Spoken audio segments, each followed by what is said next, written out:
What's up, people? It's Mr. Carly coming back at you for week number 2 of remote learning. So we're going to shift gears into South Africa and apartheid and hopefully do a good compare and contrast of the apartheid and anti-apartheid movements to Jim Crow and the civil rights movements of the United States, and kind of look at how the nature and like the course of the discrimination, also the resistance, were similar and different, and why they happened in the time periods they did, and developed in the way that they did. Because you'll see some similarities, but you'll also notice that in South Africa, there's quite a few differences between how blacks are discriminated against, the reasons for it, and then also kind of like the time period, or how recent. A lot of people don't realize that it took until the 1990s until these apartheid laws were kind of done and over with officially, and then a few more years after that before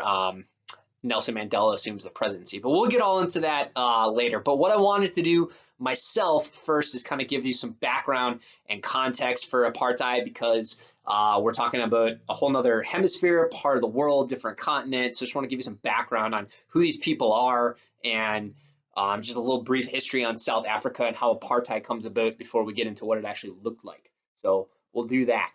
Hopefully as briefly as possible. I think I tried to cut this down as much as I could, and we're talking about the history of a whole country in like 7 slides. So in 6 slides actually, one's a title slide. So, all right. So first off, what is apartheid? What does it mean? Apartheid is an Afrikaans word for separate or apartness in English, and Afrikaans is a kind of delineation of Dutch that comes about from Dutch settlers that settled in South Africa and eventually kind of developed their own unique identity apart from the Netherlands, living in South Africa. So Afrikaans or Afrikaners is what we're talking about there. And it was the law of the land in South Africa from 1948 to 1900. But as we'll see, you're going to have a history of racial inequality and segregation in South Africa even before these apartheid laws are put into place. So the first step that occurred, before we get into some of the background, just so you know, the first step that occurred was the classification of all South Africans into distinct racial categories. And broadly, they had 4. So the first was white, and those were South Africans of either of European descent, and that was mostly Afrikaner, which were descendants of Dutch settlers in South Africa, or English, because the British come in to South Africa a little bit later on after the Netherlands. It was a giant bird that just flew outside my window. Sorry, freaked me out. Then you've got African, which are all members of tribal natives to South Africa. So you might hear the word native thrown around in different laws from apartheid or South Africa, or just in general. Just try to keep in mind, like my mind always thinks Native American, but that's not what we're talking about. A Native African is actually Black African, somebody from one of the native South African tribes. So there's a few different ones. You had the Sotho, and then I put the pronunciation down here because we're dealing with, especially, I mean, for me, I'm dealing with words that aren't said too often in normal conversation. So I just want to make sure I get the right pronunciation of the tribes. So you've got the Sotho, the Swazi, the Sawana, the Xhosa, and the Zulu. So those are like the main tribes that are going to be, their descendants are going to be part of getting the brunt or victimized by the apartheid laws. They also are collectively kind of thrown together in a group called the Bantu, which is a linguistic nomenclature. So we're talking about the language being derived from a Bantu-speaking tribe. So all those tribes are considered to be part of the Bantu-speaking tribes. So you might see some laws come in later that are going to be about Bantu speaking, or the Bantu Education Act, or things like that. That's just talking about all Native Africans that are from those tribes, or collectively part of those tribes. Also, again, sometimes described as natives or Native African. Then you also had the colored group, which were South Africans who were of mixed race. And then finally, their 4th race was Asian. So those mostly consisted of South Africans who were from India or China. Those were the largest Asian population that were moving into South Africa. But again, we're talking about an extremely racist system that doesn't really take a lot of care in developing the nuances of how they make their racial categories. In fact, I had a good example. I just want to make sure that I had the correct example of how kind of crazy this ended up being. Here's like actual language from the law when they originally in 1948 passed the law that everybody has to have a racial classification in one of those categories. So they said a white person is someone who is in an appearance obviously white and not generally accepted as colored, or who is generally accepted as white and is not obviously non-white, provided that a person shall not be classified as a white person if one of his natural parents has been classified as a colored person or a Bantu. So it's a very like confusing system. There was one person, I had it written down somewhere here. Hang on just a second. I apologize. I should have this ready to go. But someone that was, oh, here it is. Okay. So this one individual in South Africa during the time that these classifications were occurring, his name was Vic Wilkinson. He was reclassified twice. He went from colored to white and then from white back to colored. So these things, they're not scientifically based, and in general, race is not. It's a social construct. But you know, these were kind of crazy, very loose laws. I'm trying to do some other examples of how they had this one example of a way they did a test called the pencil test, which involves sticking a pencil into a person's hair. If the pencil dropped, the hair was deemed to be sufficiently straight for the person to be classified as white. However, final decisions were often taken on an altogether more subjective and arbitrary basis. So these were laws that were basically meant to separate people into categories that were pretty much stereotypical and benefited the white population at the time. In general, in the social hierarchy, Asians and coloreds had more rights than Africans, but fewer than whites. So that was kind of hierarchy of the whites, Europeans being on top, then Asians and coloreds, and then you had your native or black Africans at the bottom. There's just a little map of South Africa for you if you're not familiar. Cape Town was the first big settlement. Anywho, so there's a little bit of the little history of the early colonization. So racial discrimination had a pretty long history even before apartheid laws. So by the 16th century, the Bantu tribes had been taking over most of the land of the eastern part of South Africa over here. And then you had these non-Bantu tribes of the Koshans over here that are going to eventually be kind of pushed over as the Bantu people are also pushed over as Europeans come into South Africa. Over time, though, more fluid tribal groups developed. They lived mostly as farmers. This is similar to studying American Indians, where you have to remember that even though they're lumped into a giant racial category and are generally less populated today than they were back then, these were very diverse cultures and tribes that did not necessarily consider themselves the same as others and were not necessarily cooperative with one another either, and often were found warring against one another for control over resources in the country.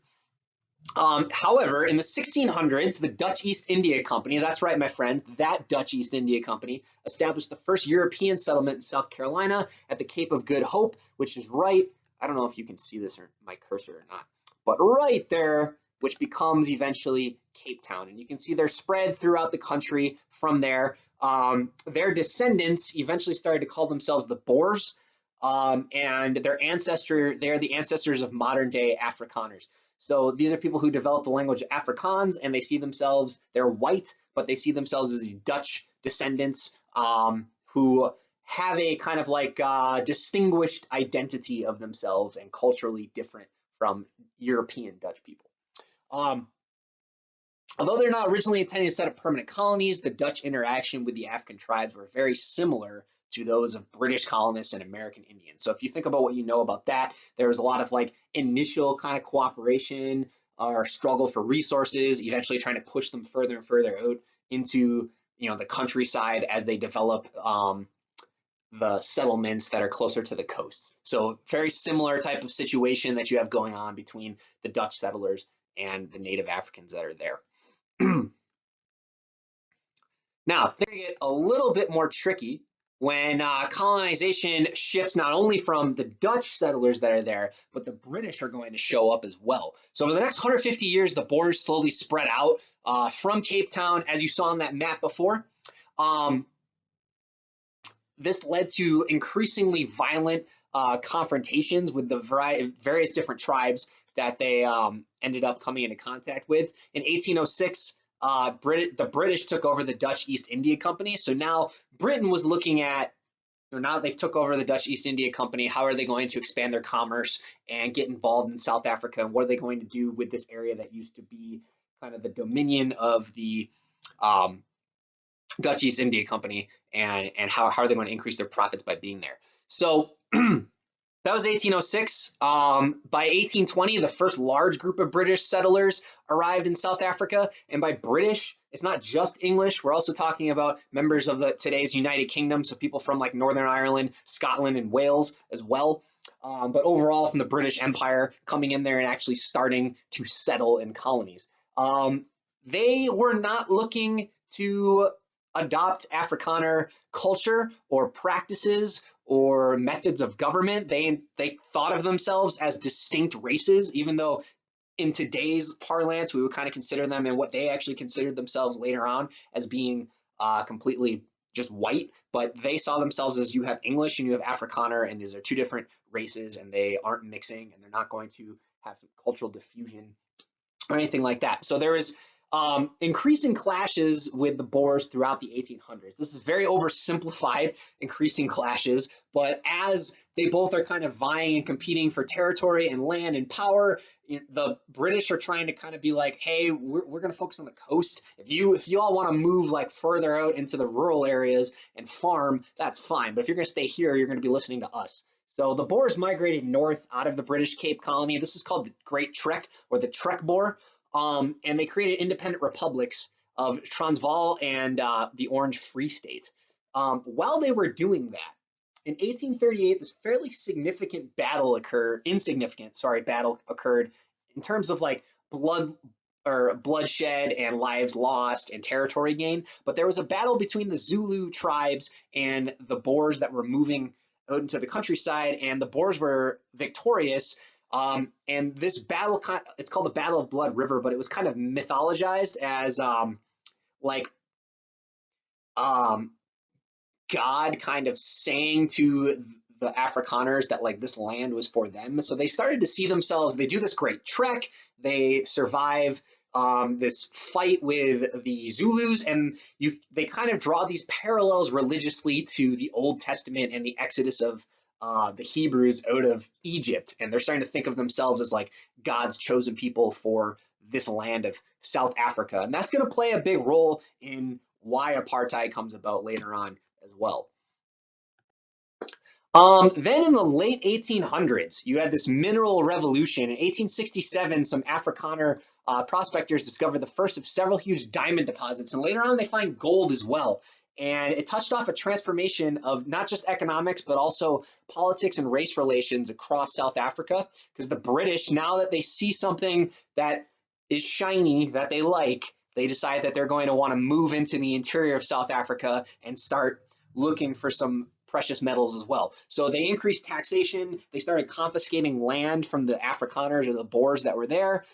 Mine workers often worked in very dangerous conditions for low wages. You can see the wages here, very, very low. This is De Beers. They basically have a monopoly today on diamonds, in case you were wondering. But you can see as we go through the 1800s into the 1900s, you're going to see a workforce that increasingly becomes more and more black. And you can also see some of the like discrimination, wage discrimination between whites and blacks if you look at that chart. So blacks are going to be basically stagnant wages. The whites are going to be paid more, but eventually more and more black Africans are going to make up that labor force looking for diamonds and gold in these mines that were very, very dangerous.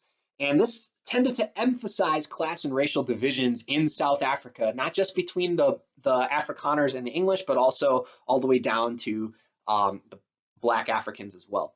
And then you had, this is sometimes called the Boer War, but people don't like to call it the Boer War anymore because they feel like it kind of de-emphasizes that this was a war that everyone in South Africa, not just the white people, were involved with. So it's been renamed recently the South African War. But from 1899 to 1902, Britain, and the British and the Dutch, and then the rest of South Africa were also fighting this war for political control, basically. But from the onset, it was basically, were the Dutch going, or the Afrikaners going to be controlling this land, or were the British going to be controlling the land? because that was what the ultimate outcome was going to be, but all of South Africa was truly involved. So the British generally are said to be the victors. They had a peace treaty which allowed the British to employ the cheap labor in the mines that they wanted, and the Afrikaners could maintain their political control over the governments in those areas where the mines were.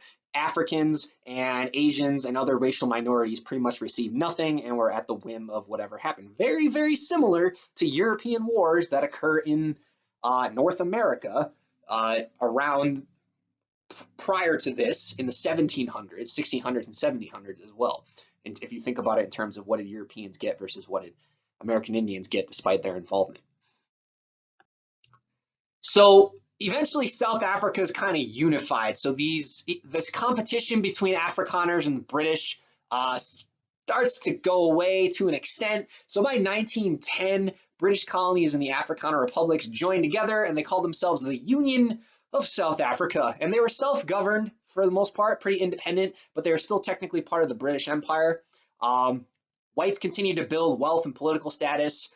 They prevented blacks from doing the same for the most part. Blacks were pretty much centered on either small farms, tenement farms, or in the mines working for very low wages. And then the British government, and again, we're talking, this is before what we typically think of as apartheid, passed laws that further subjugated the racial minorities of South Africa. So blacks were usually given the lowest jobs in the mining community. It was a criminal offense for blacks to form unions and strike for better working conditions or wages.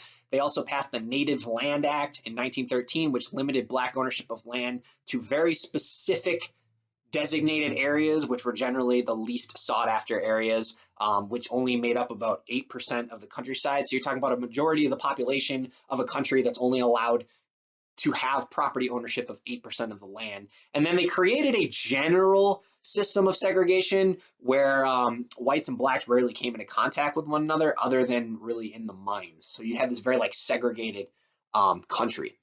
This is an example of a passbook, which will come up with later. It's a little bit later in the apartheid laws, but that's one of the big things they're upset about is you had to carry around basically a passport for the country that you live in, which would articulate what areas you were allowed to go into depending on your race.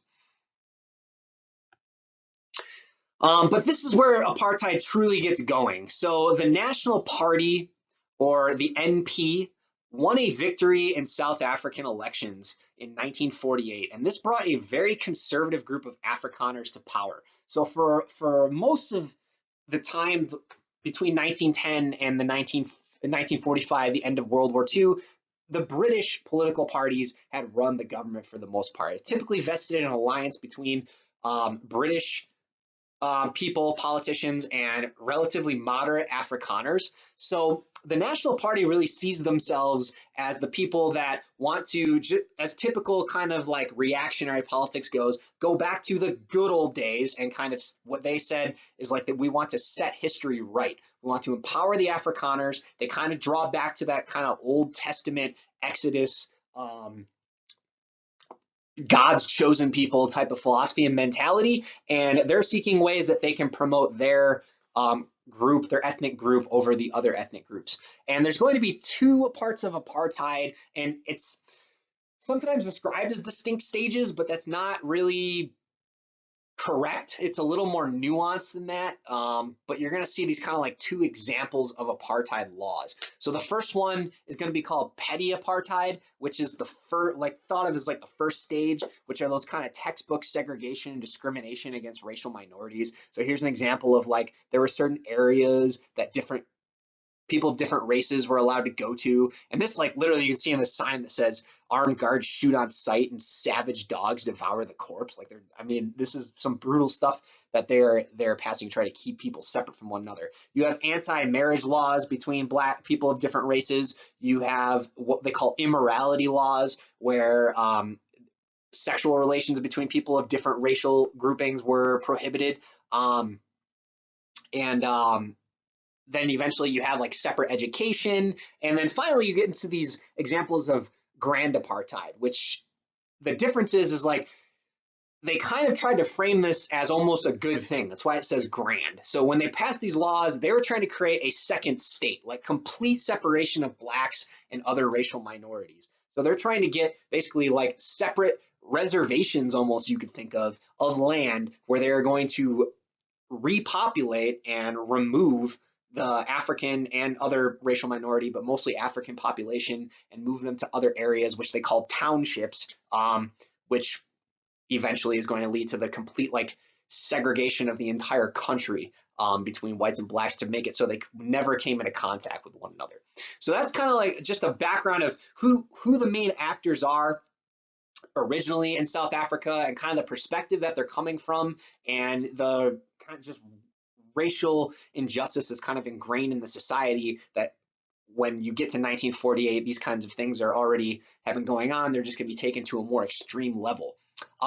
Speaking of immorality laws, if you're familiar with the Daily Show on Comedy Central, the new host, not the OG host, Jon Stewart, who's I don't know, I don't know. I grew up with him when I was like 8th grade, like watching the Daily Show. Anyway, but Trevor Noah, he is from South Africa, and he's actually like his birth was illegal because I think his dad was black and his mom was white. But he was, I mean, these things are so recent. He was born in like the 80s when these laws were still in place, that there was no sexual relations or marriage between people of different races. So anyway, be that as it may, the next step we'll be looking at what was the nature of some of this discrimination, and then how did the anti-apartheid movement kind of build up and then accomplish what it set out to accomplish. So I will see you again when we get to the end of apartheid, because I'll kind of bookend it, talk about that as well. All right, peace.